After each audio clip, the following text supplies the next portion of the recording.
नमस्कार मित्रों, हमारे चैनल बीआर भक्ति चमत्कार में आपका स्वागत है।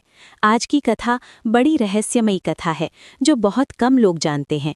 क्या आप जानते हैं कि रावण श्री राम के पहले 4 बार और हार गया था? इसे जानने के लिए वीडियो पूरा देखें। तो चलिए मित्रों, कथा आरंभ करते हैं।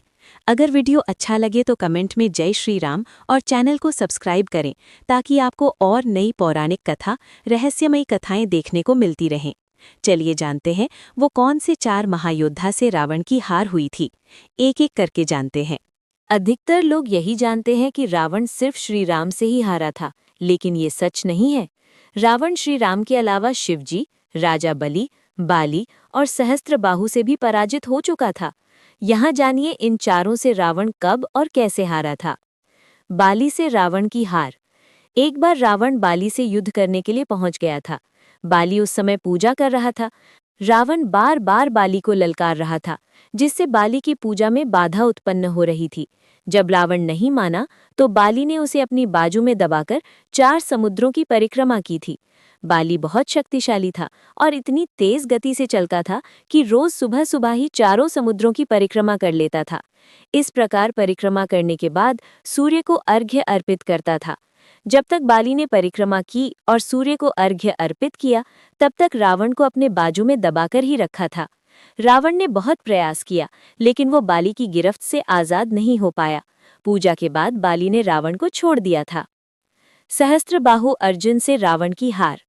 सहस्त्रबाहु अर्जुन के 1000 हाथ थे और इसी वजह से उसका नाम सहस्त्रबाहु पड़ा था।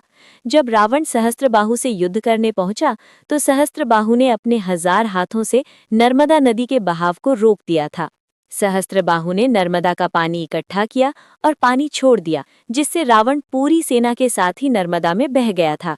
इस पराजय के बाद एक बार फिर रावण सहस्त्रबाहु से युद्ध करने पहुंच गया था।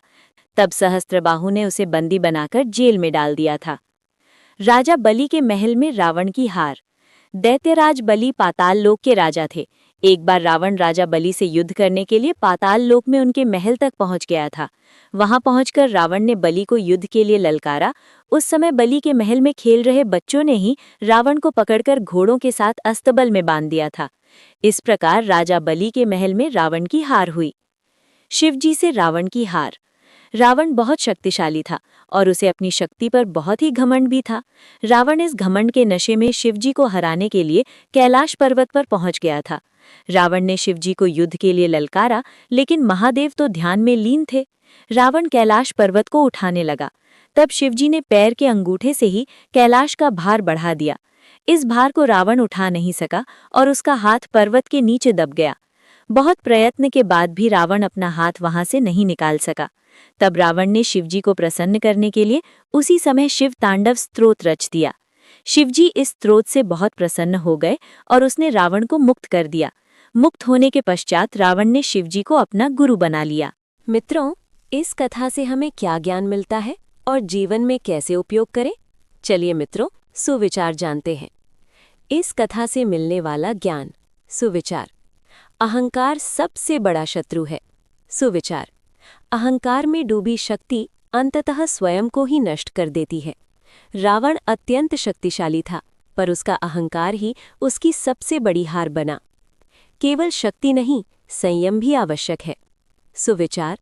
जिसके पास शक्ति है, अगर उसके पास संयम नहीं तो शक्ति अभिशाप बन जाती है। बाली, बलि और शिवजी ने संयम से शक्ति का प्रयोग किया। भक्ति अहंकार को भी झुका देती है। सुविचार। सच्ची भक्ति सबसे कठोर अहंकार को भी विनम्र बना देती है। रावण ने शिव भक्ति करके भी ये सीखा कि भक्ति बिना विनम्रता अधूरी है।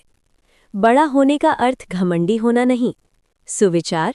महान वही है जो शक्तिशाली होकर भी नम्र हो। राजा बलि और महादेव इसका श्रेष्ठ उदाहरण है।